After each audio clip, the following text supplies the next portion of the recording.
Puji Tuhan, saudara sekalian, kita akan bersama-sama untuk melanjutkan apa yang kita sama-sama sudah renungkan pada minggu yang kemarin perihal doa. Dan sore hari ini untuk mengawali, kita akan membuka bersama-sama dalam kitab Nabi Yeremia pasal yang ke-29. Kitab Nabi Yeremia pasal yang ke-29. Kita akan membaca di ayatnya yang ke-12 dan ayat yang ke-13. Kalau ayat yang ke-11 saya percaya bahwa setiap kita hafal akan ayat ini. Tetapi ayat yang ke-12 dan ayat yang ke-13 sama-sama kita akan masuk untuk kita merenungkan berkaitan dengan doa. Puji Tuhan, Yeremia 29 ayat 12 dan 13. Saya akan bacakan demikian firman Tuhan berkata, dan apabila kamu berseru dan datang untuk berdoa kepadaku, maka aku akan mendengarkan kamu. Apabila kamu mencari aku, kamu akan menemukan aku.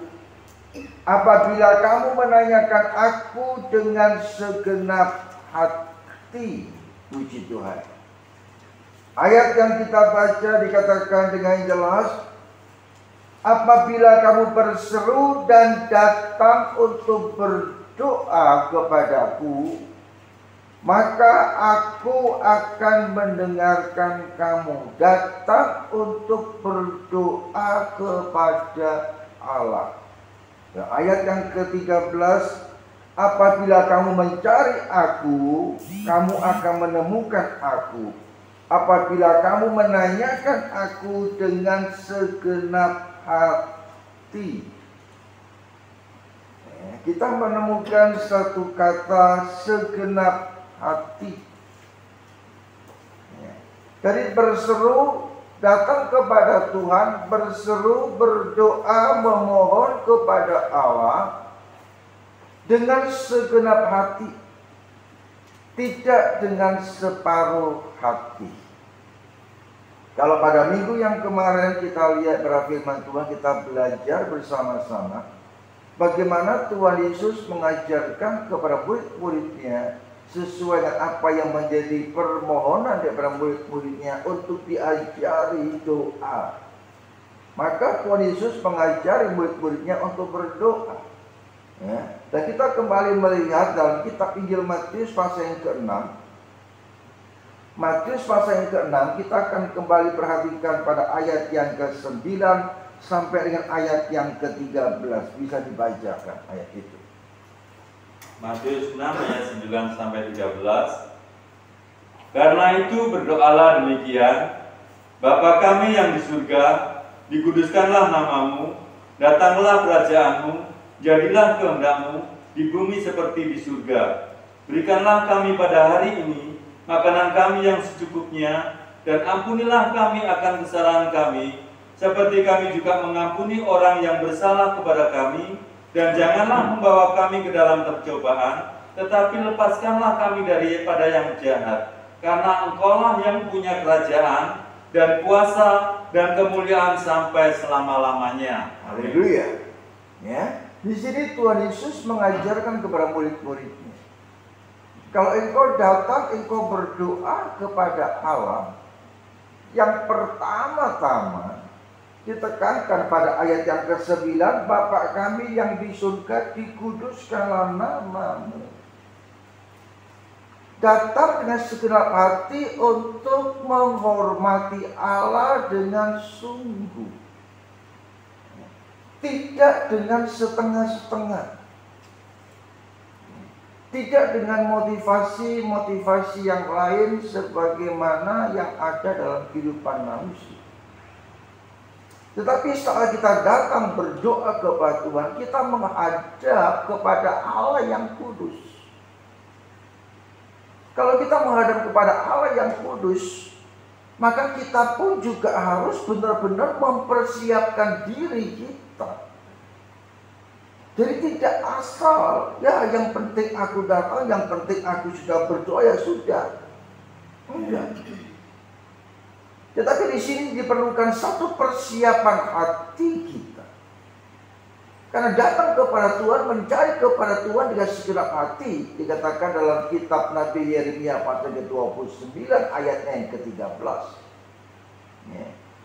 Apabila kamu mencari aku dengan segenap hati. Jadi apa yang dikatakan dalam kitab Yeremia 29 ayatnya yang ke-13 sama seperti apa yang Yesus katakan, yang Yesus ajarkan kepada murid-muridnya dalam Injil Matius pasal yang ke-7. Coba dibacakan. Matius 7. Kita perhatikan. Ya. Pada ayat yang ke-7. Matius 7 ayat 7. Hal pengabulan doa, mintalah maka akan diberikan kepadamu, carilah maka kamu akan mendapat, ketoklah maka pintu akan dibukakan bagimu. Ya. Jadi kaitannya begitu luar biasa erat antara kitab Nabi Yeremia pasal ke-29 ayat yang ke-13 dengan Injil Matius pasal 7 ayat yang ke-7. Tuhan Yesus mengajarkan minta maka akan diberi, cari kamu akan mendapat, ketuk pintu maka pintu akan dibukakan. Jadi kita mencari bukan mencari dengan keadaan yang ada seperti yang di tengah-tengah kehidupan dalam dunia ini. Kita mencari Allah. Kalau kita mencari Allah yang sungguh-sungguh. Kita nggak bisa untuk main-main. Kita masih ingat tidak firman Tuhan pada 2 minggu yang lalu, pada hari Kamis. Jangan kita menyebut nama Allah dengan sembarangan. Karena Allah adalah kudus.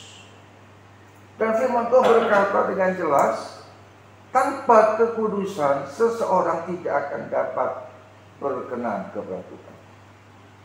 Kita mungkin berkata, bagaimana aku sebagai manusia yang masih dalam dunia ini, otomatis aku ada dosa. Betul saudara.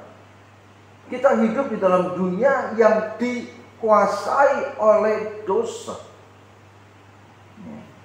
Jadi dalam kehidupan kita sebagai manusia yang masih berada dalam dunia ini, kita tidak lepas daripada segala macam godaan dosa itu. Sekali lagi adalah godaan daripada dosa. Godaannya bagaimana? Godaannya yang paling gampang dalam kehidupan kita sebagai orang yang beriman kepada Allah. Godaannya yaitu pada saat kita datang kepada Tuhan, kita digelitik hati kita. Ya sudahlah, yang penting kamu datang dan kamu memanggil nama Tuhan, kamu berdoa, sudah cukup, gak perlu macam-macam lagi. Itu godaan setan. Jadi pada minggu yang kemarin, kenapa saya masukkan daripada perlengkapan senjata Allah dalam kitab Efesus? Apa kaitannya antara doa dengan perlengkapan senjata Allah? Oh, kaitan begitu erat sekali. Nah, supaya kita tidak jatuh dalam godaan dosa, kita datang kepada Tuhan dengan hati yang sungguh tulus dan jujur dan hormat kepada Allah, maka kenakan ketopong keselamatan. Ketopong itu menutup seluruh keadaan kepala kita sampai ke leher. Pikiran kita dikuasai oleh Roh Kudus. Apa yang kita dengar adalah kebenaran firman Tuhan. Sehingga apa yang kita ucapkan itu pun juga adalah kebenaran firman Tuhan. Walaupun mata kita masih bisa melihat ke sana dan kemari. Tetapi pada saat kita menghadapi kenyataan dalam kehidupan ini sendiri, persoalan kita hadapi, kita otomatis kita memperhatikan, kita fokus kepada persoalan yang kita alami. Ya, secara manusia itu pasti. Karena apa? Karena ketopong keselamatan itu bagian matanya terbuka, sehingga masih bisa melihat. Jadi kalau kita melihat persoalan yang ada dalam kehidupan kita, Jangan sampai itu mempengaruhi otak kita. Kenapa bisa mempengaruhi otak kita? Karena ketopong keselamatan itu kita lepas. Ya, karena firman Tuhan berkata dengan jelas, di mana Tuhan Yesus berkata, apabila mata kananmu atau mata kirimu menyesatkan, maka cungkil matamu. Lebih baik kamu dengan satu mata masuk ke surga daripada dengan dua mata tapi masuk ke neraka. Apabila tanganmu, ya, atau tangan yang kanan, tangan yang kiri berdosa, penggal, potong, buang. Lebih baik dengan tangan satu masuk ke dalam surga daripada dua tangan masuk ke dalam neraka. Karena itu bagaimana supaya mata kita itu memandang sepenuhnya kepada Kristus, sementara kita berhadapan dengan persoalan yang ada dalam hidup ini. Otak kita mau kita tundukkan di bawah kaki Tuhan. Ya. Otak kita, kemampuan kita, pemikiran kita, kita harus letakkan di bawah kaki Tuhan. Sungguh-sungguh Tuhan, aku nggak mampu untuk menghadapi ini. Aku tidak bisa memikirkan bagaimana jalan keluar yang ada. Karena itu dikatakan firman Tuhan, kita perlu untuk mempunyai pikiran Kristus. Memiliki pikiran Kristus, apa yang Kristus pikirkan saat Kristus berada di tengah-tengah dunia ini. Kristus memikirkan bagaimana untuk menyelesaikan misi dan visi keselamatan yang dibawa. Walaupun kenyataan Yesus pun juga melihat akan kondisi yang ada dalam dunia. Secara manusia Yesus pun juga pernah marah. Yesus lapar sama seperti kita. Tetapi Yesus tidak berbuat dosa. Itu perbedaan yang sangat mencolok. Yesus tidak berbuat dosa sama sekali. Karena apa? Karena dia adalah Allah yang kudus, mempertahankan akan eksistensinya sebagai Allah yang kudus, tetap kudus.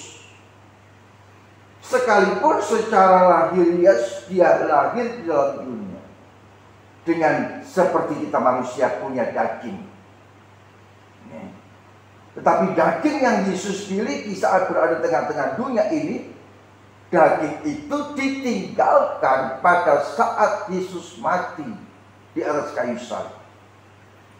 Dan kemudian Yesus bangkit daripada kematian bukan dengan tubuh daging ini, bukan dengan tubuh secara manusia, tetapi dengan tubuh kemuliaan.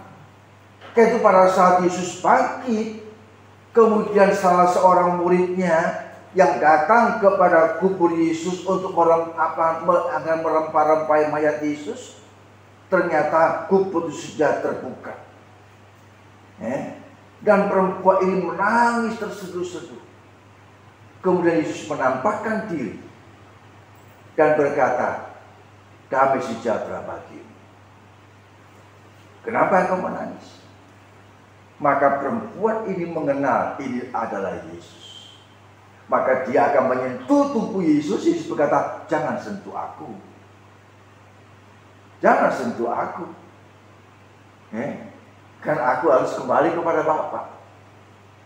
Tetapi sekarang pergilah kepada saudara-saudaraku dan kasih tahu kepada mereka, aku akan menemui di mana? Datang ke Galilea. Nah, kalau itu saudara sekalian, kalau kita perhatikan sekali lagi, Yesus mengajarkan dalam hal doa. Jadi di dalam kita berdoa, kita betul-betul menghormati Allah. Pikiran kita bukan dikuasai oleh persoalan yang ada, tapi pemikiran kita dikuasai oleh Roh Kudus yang memberikan damai dalam hidup kita, yang memberikan ketenangan dalam hidup kita. Sehingga saat kita menikmati damai daripada Allah, apa yang kita lihat dengan mata kita, persoalan yang ada di depan langkah hidup kita, karena pikiran kita taklukkan di bawah Kristus, maka apa yang kita pikirkan seperti pikiran Kristus. Aku memiliki pikiran Kristus. Memiliki pikiran Kristus dengan cara bagaimana? Yaitu Kristus tidak pernah menyesal. Kalau Kristus itu harus berada di tengah-tengah dunia yang bejat. Nggak pernah nyesal. Yesus juga mengajak kepada orang-orang dijadikan sebagai murid-murid Kristus. Yesus tidak menyesal. Sekalipun Yesus tahu daripada 12 orang muridnya itu, salah satunya adalah pengkhianat. Yesus sudah tahu, tapi Yesus tidak menyesal. Yesus tidak menyesal. Jadi kita perlu menyadari Allah memanggil Anda dan saya sebagai umat pilihan Allah. Apapun juga masalah yang kita hadapi, sebesar apapun juga kesalahan yang pernah kita perbuat, Allah tidak pernah menyesal. Karena firman Tuhan berkata, Allah tidak pernah menyesali panggilan dan pilihannya. Amin. Bersyukurlah kepada Allah, karena Allah yang kita sembah adalah Allah yang penuh dengan kasih. Kalau Allah tidak pernah menyesal memanggil dan memilih kita, apakah karena persoalan hidup ini dan kita kemudian datang kepada Tuhan dalam doa kita dengan penyesalan kepada Tuhan? Menyesal aku jadi orang Kristen. Menyesal aku dengan aktif di dalam mengiring kepada Tuhan. Aku menyesal karena persoalanku tidak selesai-selesai. Semakin kita menyesal, semakin dalam persoalan kita akan alami dalam hidup kita. Tetapi semakin kita bersyukur kepada Tuhan, Tuhan, aku percaya Engkau memanggil aku, Engkau tidak menyesal memilih aku. Dari antara orang-orang berdosa, aku pun juga sebagai orang berdosa. Kalau Engkau tidak menyesal dan tidak malu mengakui aku sebagai saudaramu, maka aku pun juga tidak menyesal untuk aku mempunyai iman percaya kepada Kristus Yesus. Dan itu aku nyatakan di dalam doaku kepada Tuhan. Dan kita berdoa kepada Tuhan itu bukan pada saat-saat tertentu, tapi setiap saat dalam hidup kita bisa berkomunikasi dengan Tuhan. Dan komunikasi kita dengan Tuhan itu jangan ada penyesalan apapun juga. Kenapa kalau kita menyesal? Saudara sekalian, setan sudah ngintip di belakang dan akan terus membawa untuk masuk di dalam satu kehidupan yang penuh dengan penyesalan. Hidup dalam penuh penyesalan. Bukan penyesalan menyadari akan dosa dan untuk memohon ampun dari Tuhan untuk dipulihkan, dilayakkan untuk menjadi orang-orang yang dikasihi oleh Tuhan. Karena firman Tuhan berkata, ya, yang sudah kita baca, bagaimana Yesus mengajar kepada murid-muridnya berdoa. Dikuduskanlah namamu, nama yang kudus. Dan saat datang berdoa kepada Tuhan, tidak memaksakan kehendak kita. Jadilah kehendakmu. Karena kita sudah mengakui dan mengagungkan, menempatkan Allah nomor satu dalam kehidupan kita. Kita datang dengan hati yang tunduk. Dan kita menguduskan nama Allah.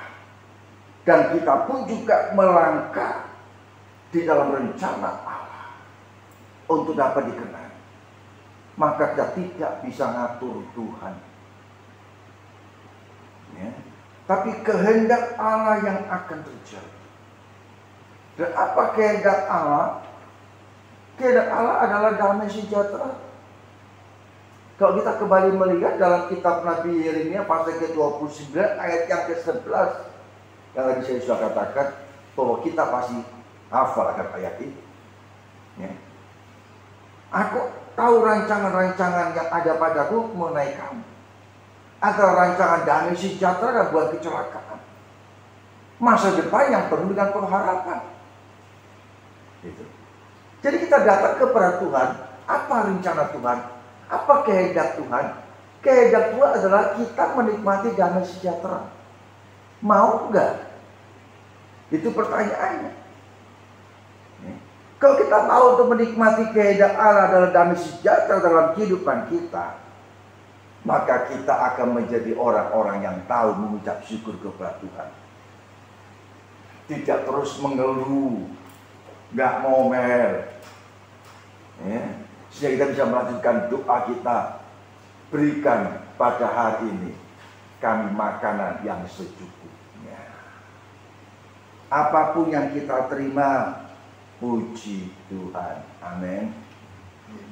Apapun yang kita nikmati, kita bersyukur. Karena apa?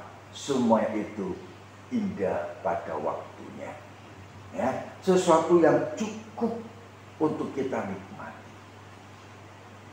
Sungguh sekalian, jarang orang bisa berkata cukup.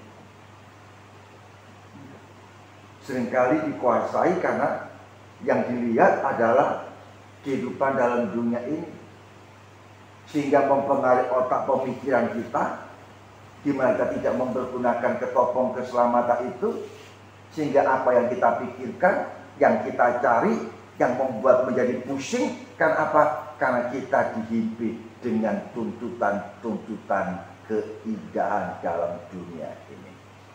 Ya, iman kita dihimpit. Di mana firman Tuhan berkata, ada seorang penabur yang menabur benih. Ada sebagian jatuh di pinggir jalan, burung-burung datang habis. Ada yang jatuh di semak duri. Ya, toh, benih itu muncul, tumbuh, tetapi tidak tahan. Karena apa? Karena terhimpit dengan duri, sehingga akhirnya mati. Ya, terhimpit dengan apa? Terhimpit dengan keindahan dan keinginan manusia dalam daging ini, sehingga rohaninya mati. Ada yang jatuh di tanah yang berbatu-batu, masih dengan keras hati, tidak mau untuk mendongkel, membuang batu-batu yang ada. Ya, dan membiarkan kekerasan hati itu masih menguasai hidupnya, sehingga benih firman Tuhan itu pun juga tidak bertumbuh dan tidak bisa berbuah.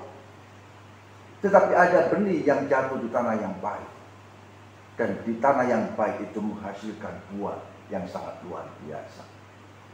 Ya, kita tidak membawa apa-apa di hadapan Tuhan, saudara. Saat Tuhan datang menjemput, memanggil kita, Tuhan tidak bertanya berapa kali kamu sudah baca firman Tuhan, berapa banyak ayat yang sudah kamu hafal. Tetapi hanya Tuhan bertanya, apakah kamu sudah melakukan firman itu dalam hidupmu? Karena apa? Karena itu merupakan buah daripada pertobatan, buah daripada iman percaya kita kepada Tuhan. Karena itu dikata firman Tuhan, dari buahnya kamu dapat mengenal pohon itu sendiri. Tidak ada buah yang baik yang dihasilkan dari pohon yang tidak baik, dan tidak ada buah yang tidak baik yang dihasilkan dari pohon yang baik. Nah, supaya pohon itu bisa bertumbuh dengan baik, dengan sehat, dengan bagus, maka perlu untuk diperhatikan tanahnya. Adakah yang menghambat aliran atau perkembangan akar daripada pohon itu untuk menyerap makanan di dalam tanah atau tidak? Ya, cukupkah akar-akar itu menghisap makanan untuk menyehatkan pohon yang bertumbuh? Karena itu perlu untuk diperhatikan. Jadi satu ketika Tuhan Yesus berada tengah-tengah dunia ini bersama dengan murid-muridnya, dan Tuhan melihat ada sebuah pohon ara yang tidak berbuah. Kemudian Yesus berkata, untuk apa pohon ini tidak berbuah, lebih baik mati saja. Tetapi sang tukang kebun ini datang kepada Yesus dan berkata, jangan ditebang, jangan dibuat. Biarkan dulu 1 tahun lagi. Sampai pada musim menuai. Kalau pohon ini yang tidak berhasil, tidak menghasilkan apa-apa pada saat menuai nanti, terserah mau ditebang. Dan Yesus memberikan, oke, biar kita lihat sampai masa penuaian itu ada. Kalau memang tidak berhasil, tidak menghasilkan buah, maka tebang dan buang. Kesempatan yang Tuhan berkata untuk kita. Di tengah-tengah kehidupan dalam dunia yang begitu carut-marut dengan segala macam kejahatan yang terjadi. Kalau iman percaya kita, rohani kita tidak bertumbuh dengan sehat, tidak menghasilkan buah, Tuhan masih memberikan kepada kita kemurahan. Kemurahan Tuhan itu bagaimana? Tuhan masih memberikan kepada kita waktu. Yaitu pada ibadah hari Kamis kemarin, kita mau pergunakan waktu dengan sebaik-baiknya. Tidak menyia-nyiakan waktu. Dan inilah waktu untuk kita menunjukkan dan menghasilkan buah. Dan saat penuaian datang, kita didapatkan ada buahnya, siap untuk dituai. Ya. Dituai itu dibawa kemana? Dibawa ke dalam lumbung. Mana lumbung? Lumbung Allah. Haleluya. Karena saat ini saatnya kita untuk bekerja. Saatnya untuk kita berkarya bagi kemuliaan Tuhan. Bukan menuntut apa yang menjadi kehendak aku. Tuhan harus penuhi aku dulu. Firman Tuhan berkata apa? Cari dahulu kerajaan Allah dan kebenarannya, maka semua akan ditambahkan kepadamu. Matius 6, 33 dan 34. Cari dahulu kerajaan Allah. Karena itu suatu sekali kalau kita memperhatikan akan kebenaran firman Tuhan, ayat demi ayat punya satu kaitan sangat luar biasa. Kalau kita bisa menikmati akan apa yang Allah rencanakan dalam kehidupan kita, hati kita penuh ucapan syukur dengan apa yang kita nikmati dalam hidup ini. Cukup. Segala sesuatu Tuhan sediakan dan cukup, tidak berlebihan. Untuk apa berlebihan? Firman Tuhan berkata, seorang pemuda yang kaya raya bodoh sekali. Karena apa? Karena dia sayang kepada hartanya. Dan Yesus berkata, alangkah sulitnya orang kaya masuk ke surga. Lebih mudah seekor unta masuk ke dalam lubang jarum. Sia-sialah orang memiliki seluruh isi dunia ini kalau jiwanya harus binasa. Jadi kita hidup dalam dunia ini adalah cuma sementara, saudara. Masih ingat firman Tuhan beberapa saat yang lalu? Umur manusia setelah manusia berbuat dosa, dan mulai pada saat zaman Nuh, Allah mulai membatasi manusia usia 120 tahun. 120 tahun. Dan kemudian Mazmur, dalam kitab Mazmur, pemazmur berkata apa? Umur manusia itu 70 tahun. Kalau kuat 80 tahun. Itu pun juga berjalannya cepat. Begitu buru-buru menghadapi berbagai macam kesulitan. Pemazmur merasakan 70 tahun hidup di dalam dunia ini sudah berat. Kalau sampai 120 tahun berarti aku masih mempunyai waktu 50 tahun ke depan. Sekarang aja aku sudah 70 tahun, sudah ngos-ngosan, udah gak karu-karuan. Bagaimana nanti aku mencapai 120 tahun? Daripada dengan penuh kesengsaraan 50 tahun ke depan yang aku alami dalam kehidupan dalam dunia ini, Tuhan, cukup ya Tuhan 70 aja. Kalau boleh ya sudah tambah aja 10 ya 80 aja. Pemasmur gak sanggup untuk menghadapi sampai 120 tahun. Ketika dia memohon bantuan Tuhan, cukup ya Tuhan. Cukup. Cukup sekalian. Mari. Firman Tuhan mengajar kepada kita untuk kita bisa menikmati sesuatu hal daripada Tuhan dengan rasa syukur. Maka kita perlu mempergunakan apa? Baju sirah. Ya, berbaju sirahkan keadilan. Pakai baju sirah. Baju sirah itu menutup dari bahu sampai ke paha. Itu baju sirah dipakai. Baju sirah keadilan. Menutup apa? Menutup hati. Supaya kita ada penguasaan diri. Di mana hati kita tetap berada di dalam kebenaran firman Tuhan. Karena itu supaya hati kita tetap berada dalam kebenaran firman Tuhan, kita juga mempergunakan sabuk, ya, berikat pinggangkan kebenaran. Berikat pinggangkan kebenaran artinya apa? Artinya segala sesuatu yang menjadi tuntutan daging kita, perut kita, kita mau untuk mengikatnya. Tidak mengumbar kemauan hawa nafsu daging ini. Ya. Coba kalau kita makan dengan berlebihan, selama makan selalu berlebihan, saudara sekalian, tinggal ngitung aja dari tahun berapa lama sih kalau tidak menjadi obesitas. Nah, kalau sudah mengalami obesitas, bingung saudara. Ya. Berbagai macam penyakit muncul. Bukan berarti tidak boleh kita menjadi orang yang gemuk, boleh. Tapi ada kestabilan untuk menjaga. Ya. Orang waduh berpacu-pacu, usia kaum wanita berpacu.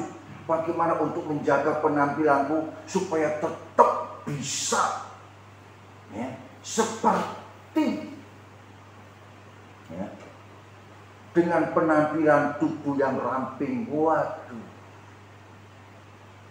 Jangankan yang wanita, yang pria pun juga kepingin. Dan itu sekarang kalau kita perhatikan banyak juga, ya, para pria itu yang masuk sebagai member daripada kelompok fitness. Untuk apa? Untuk menjaga kondisi tubuh. Gitu. Sehingga bisa menunjukkan apa? Misalnya apa? Suspek. Ya? Pokoknya, waduh. Bukan cuma wanita, pria pun juga kepingin. Waduh, bagaimana menjaga supaya penampilannya tetap keren. Dan lupa, sekeren-kerennya kita, saat kita sudah berada di dalam kotak sabun, tahu ya kotak sabun, alias seperti mati, sak ganteng-gantengnya, sak ayu-ayune, tetap namanya mayat. Ada fungsinya enggak? Coba. Masih ingat beberapa saat yang lalu firman Tuhan pernah saya ungkapkan. Seorang yang kaya raya berhasil, ya, dia punya kursi kesayangannya, dan dia pesan sama keluarganya, sama istri, sama anak-anak, sama keluarganya, nanti kalau aku mati jangan dikubur ya, izinkan aku duduk nongkrong di sofaku yang aku sayangi ini. Mau nggak kira-kira keluarganya? Pengen tahu saya. Ayo coba. Diizinkan, oh ya nggak apa-apa nanti ya, kok memang sudah mati tak dudukkan di kursi kerajaanmu yang kamu sukai. Selamat pada waktu kamu bisa bernafas, kamu bisa bergerak, kamu selalu duduk di situ. Nanti kalau pada waktu mati pun juga kamu tak dudukkan di situ. Sungguh sekali ya, sehari 2 hari duduk di situ. Sing duduk sopo? Mayat, saudara. Dipanggil-panggil gak bisa menjawab. Ya, lama-kelamaan mulai berebesin, gila, takut semua satu keluarga. Otomatis ya toh masuk kotak. Masuk kotak sudah buang. Nah, kalau tubuh ini sendiri kembali kepada tanah, sebagaimana manusia dibentuk pada awalnya dari debu tanah, tetapi roh dan jiwa kembali kepada Bapa. Nah, supaya roh ini dapat kembali kepada Bapa, bukan cuma aku bersyukur, tetapi aku juga mau belajar sebagaimana firman Tuhan katakan, ampunilah kami seperti kami mengampuni orang yang bersalah kepada kami. Ya, ampunilah aku. Nah, kita berani nggak ngomong sama Tuhan, Tuhan ampuni aku seperti aku mengampuni orang yang bersalah kepadaku. Satu perjuangan yang tidak mudah untuk dilakukan. Karena itu kita memerlukan, dikatakan perlengkapan senjata Allah, berkasutkan kerelaan. Kasut itu dari telapak kaki sampai ke lutut. Ya. Nah, supaya aku bisa mengampuni orang yang bersalah kepadaku, ya toh, sebagaimana aku mau Tuhan ampuni dosaku, maka aku perlu berlutut. Amin. Paham di sini saudara? Ya.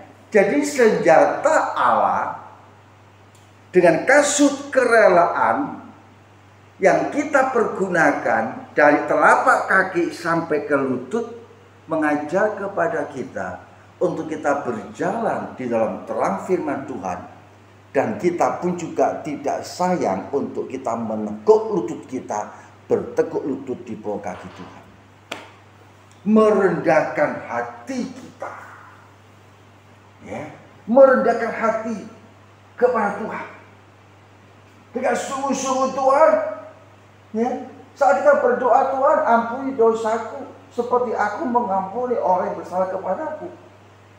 Nah, saat kita mengucapkan seperti aku mengampuni orang bersalah kepadaku,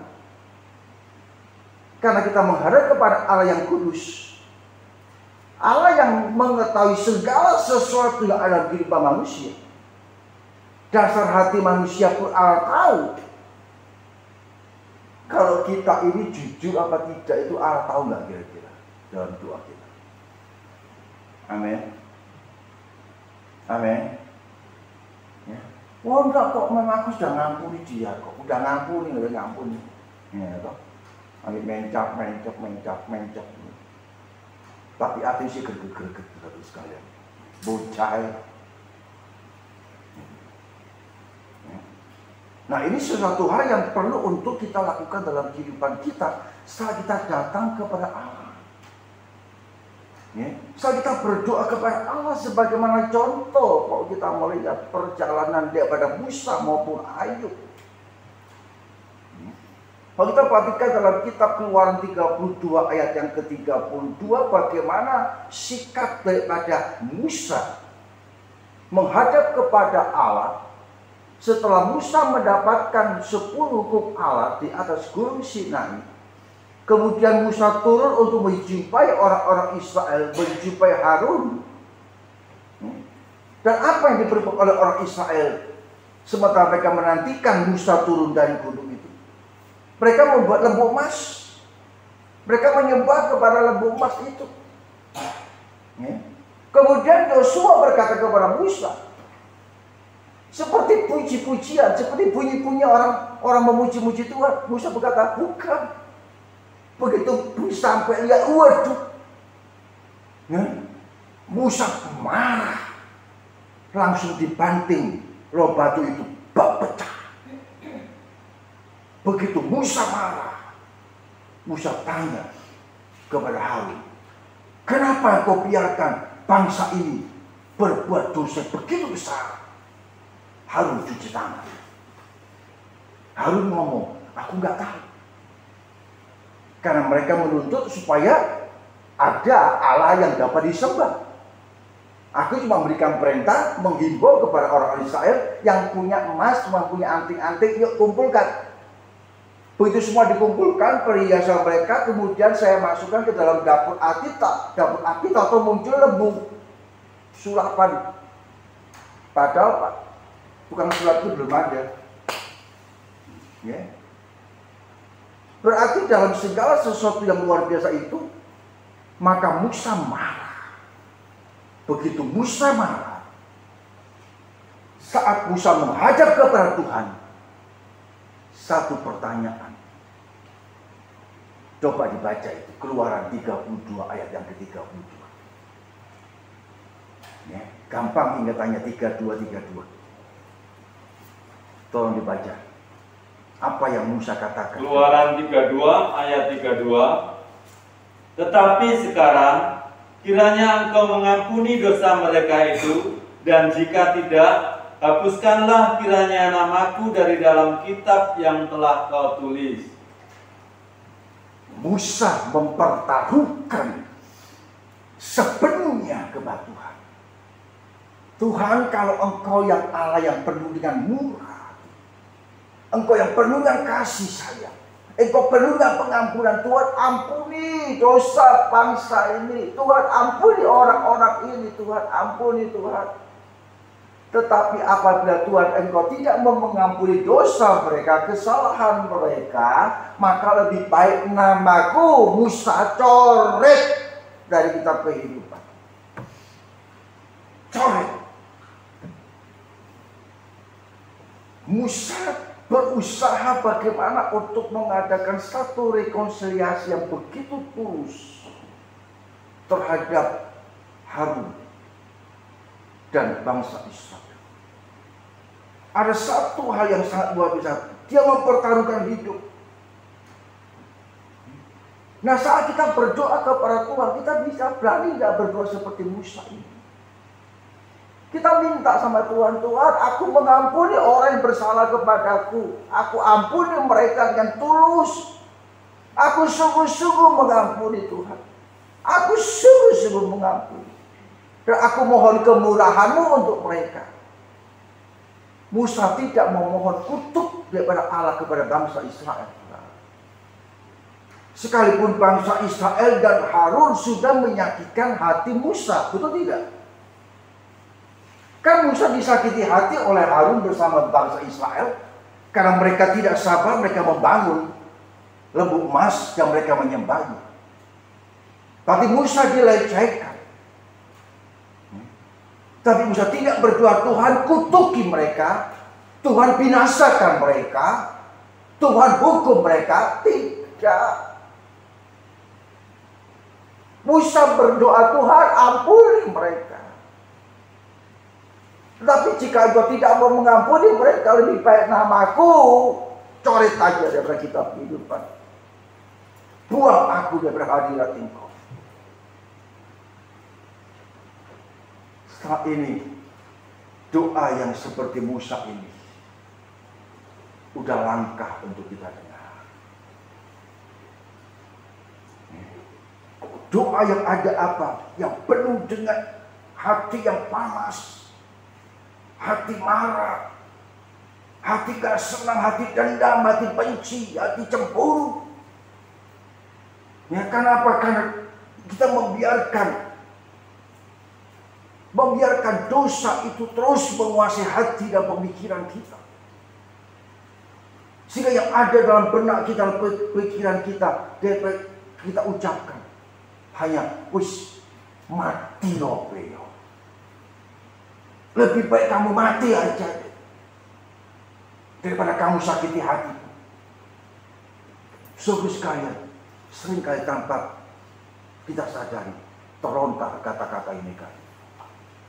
Sementara firman Tuhan berkata, kalau kita perhatikan dalam kitab Filipi, ya, pikirkanlah segala sesuatu yang baik, segala sesuatu yang patut dipuji, pikirkan. Bukan memikirkan hal-hal yang negatif, bukan memikirkan bagaimana aku bisa membalas dendam dia, bagaimana supaya Tuhan menghukum dia, tidak. Tapi kita punya pikiran seperti apa yang dikatakan firman Tuhan. Pikirkanlah segala perkara yang baik, bagaimana Tuhan memberkati dia kembali, memulihkan kembali kondisinya, supaya menjadi umat yang betul-betul menghormati kepada Tuhan. Dan doa daripada Ayub, pada saat Ayub disakiti hati oleh rekan-rekannya. Dan kalau kita memperhatikan dalam kitab Ayub pasal yang ke-42, bisa dibacakan pada ayat yang ke-10. Ayub 42 ayat yang ke-10. Ayub 42 ayat yang ke-10. Lalu Tuhan memulihkan keadaan Ayub setelah ia meminta doa untuk sahabat-sahabatnya, dan Tuhan memberikan kepada Ayub 2 kali lipat dari segala kepunyaannya dahulu. Amin. Lihat perhatikan di situ. Perhatikan ayat itu. Ya. Tuhan mendengar. Ya. Tuhan menjawab doa Ayub. Setelah Ayub mendoakan bagi teman-temannya yang sudah menyakiti hatinya. Ya.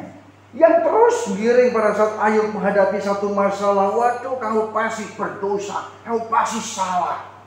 Ya. Kalau kamu masih mau menyembah kepada Allah, lebih baik kamu mati aja. Bahkan istrinya pun juga mengatakan seperti ini. Sakit hati Ayub. Secara manusia sakit hati nggak kira-kira Ayub. Sakit hati. Ya. Tetapi Ayub dipulihkan kondisinya oleh Allah. Pada saat setelah Ayub mendoakan kepada teman-temannya kepada Allah. Ya. Setelah Ayub mendoakan sesuatu yang baik untuk teman-temannya yang sudah menyakiti hati Ayub, Allah memulihkan kondisi Ayub. Kalau kita ingin menikmati pemulihan kondisi kita, doakan siapapun juga yang menyakiti hati kita. Doakan, mohonkan berkat kepada Tuhan dalam hidup mereka. Berani mempertaruhkan hidup kita sepenuhnya di dalam tangan kekuatan kuasa Tuhan. Seperti Musa. Jika engkau tidak mau mendengar doa permohonanku, engkau tidak mau mengampuni dosa bangsa ini, Tuhan, lebih baik ambil nyawa. Buang namaku daripada kitab kehidupan. Berani mempertaruhkan hidup kita sungguh-sungguh. Kayak itu renungan firman Tuhan pagi tadi. Masuk dalam pintu yang sesat, sempit jalan, ya, dan sedikit orang yang mendapatinya. Tetapi siapa yang masuk dalam pintu yang sempit, berjalan di jalan yang sempit, yang menuju kepada kehidupan, bukan menuju kepada kebinasaan. Ya. Masuk pintu yang sempit, sulit, saudara. Ya. Jalannya sesat, jalannya sempit, gesekan-gesekan terjadi. Pembentukan karakter kehidupan kita sebagai orang Kristen dibentuk oleh Tuhan. Gesekan-gesekan yang terjadi untuk apa? Untuk pemurnian iman percaya kita kepada Tuhan. Sehingga kalau kita menyadari dan kita bisa belajar, maka kita bisa melakukan yang terakhir. Karena engkaulah yang mempunyai kerajaan. kuasa dan kemuliaan sampai selama-lamanya. Kalau aku bisa melakukan semua ini Tuhan, bukan karena aku yang berjasa, seperti firman Tuhan minggu yang kemarin, doa dia pada Daniel, Tuhan mendengar akan doa, bukan berdasarkan jasa-jasaku, tetapi berdasarkan kasih karunia Tuhan. Kalau Tuhan menjawab akan doaku, maka semua itu aku kembalikan untuk hormat bagi nama Tuhan, bukan untuk ketenaran nama pribadiku. Tidak perlu kita gembar-gembor. Ya, firman Tuhan berkata, mengajar bagaimana kita berdoa, masuk dalam kamarmu, kunci pintu kamarmu, berlutut di depan Tuhan, berseru kepada Allah yang hidup. Maka Allah akan mendengar, Allah akan menjawab. Ya, nggak perlu waduh mesti melalui media sosial. Aku berdoa untuk kamu setiap hari, ngapain sih?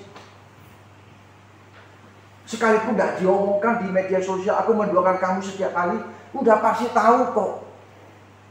Yang namanya sama-sama saudara seiman, itu tidak. Contoh saya sebagai hamba Tuhan. Apa setiap kali saya perlu memasukkan ke dalam grup? Ingat ya, Pak Iwan, Pak Okta, Pak Derajat, saya berdoa untuk kalian. Pagi ini saya berdoa sekian lama untuk kalian. Setiap hari itu aja. Gitu. Untuk apa gunanya? Tujuannya apa? Tujuannya supaya Pak Iwan, Pak Derajat, Pak Okta menghormati saya sebagai manusia. Kalau sudah dihormati oleh manusia, maka upah saya di surga sudah tidak ada. Sekalipun saya tidak mengumumkan, saya mendoakan satu-satu nama ini setiap hari, tetapi karena Anda percaya sebagai sama-sama sebagai saudara seiman, maka saudara pun percaya, saya pun juga percaya bahwa Anda pun juga berdoa untuk saya, sekalipun tidak diumumkan. Betul tidak? Untuk apa kita mesti menuntut? Untuk apa kita mesti pamer? Oh, aku mendoakan kamu setiap hari. Omong kosong besar. Ini trik daripada setan untuk menghancurkan umat Tuhan dengan roh kesombongan. Ya. Roh kesombongan menyebar. Ya, karena itu mari, kalau kita tahu memposisikan pribadi kita di depan, kita tetap berada dalam pintu yang sempit, jalan yang sempit. Kita dibentuk karakter kita menjadi ciptaan baru untuk menjadi serupa kembali dengan gambar Allah. Serupa kembali dengan Allah. Ya, kan dalam proses ini sendiri, saudara sekalian, kita jangan lari. Jangan lari daripada persoalan kita harus hadapi. Ya. Kita lari menjauhkan diri kepada Tuhan, tidak. Tetapi justru dalam persoalan membawa kita sadar, aku harus lebih dekat dengan Tuhan. Kalau aku dekat dengan Tuhan, aku mengagungkan Tuhan, menghormati Tuhan sebagai Allah yang kudus. Dan aku melakukan apa yang dapat aku lakukan sesuai dengan petunjuk pada firman Tuhan, maka aku akan menikmati betapa indahnya berada di dalam Kristus Yesus.